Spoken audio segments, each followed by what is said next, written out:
If you had $50,000 right now to build anywhere in Africa, would you put it in a place that makes you rich while you sleep, or in a place where tenants pay you in goats? I'm Engineer Abdurrahim Muhammad, and today I'm going to save you from being a proud owner of a useless goat farm disguised as a dream home. Section 1. The problem. Most people pick where to build based on vibes. I went there once on holiday. It felt nice.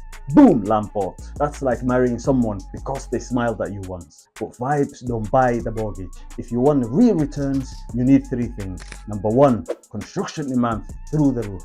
Number 2, land prices that don't require selling your kidney. Number 3, a government that actually likes investors like you. The last one is important because nothing ruins your morning coffee faster than finding that your prime plot is now a public parking. Section 2, the matrix no one talks about. Here's my secret weapon: the construction return of investment triangle. Demand, stability, affordability. If the city scores high on all 3, you're golden. If it only has 1, you just build an expensive monument to a bad decision making. And yes, I've seen these monuments. They usually have a security guard and a 0 tenant. Section 3, the heavy hitters. Number 1, Nairobi, Kenya, East African construction capital. Rental yield 6 to 8% in the right spots, but avoid oversaturated luxury flats because they don't want you to be competing with every other overconfident investor who watched the same video you did.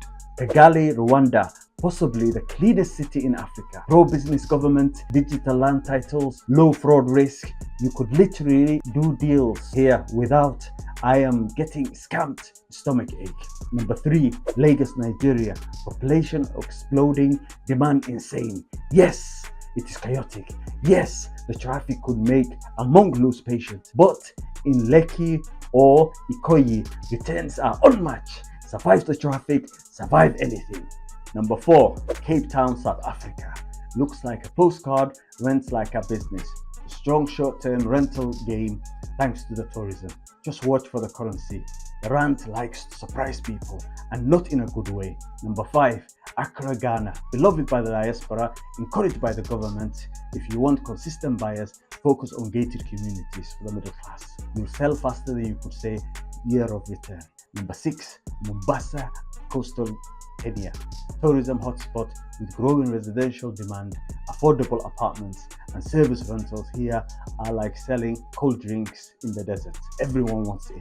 Section 4, avoid the trap zones. Some cities are like that friend who always forget their wallet. They look great, but they will drain you dry.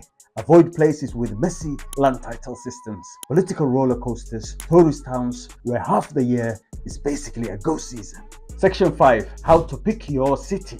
Checklist. Number 1, run the numbers, rental yield, construction cost, resale potential. Number 2, visit twice, one as a tourist, one as an investor with a checklist. Number 3, talk to the locals, especially taxi drivers. They will tell you where to build and where even the goats won't live. Section 6, the payoff. 5 years from now, your balcony city skyline, tea in hand, your property doubled in value, and your rent is funding your next project. That's not luck, that's strategy. I break down Africa's construction game so you can dodge bad deals and build wealth like a pro.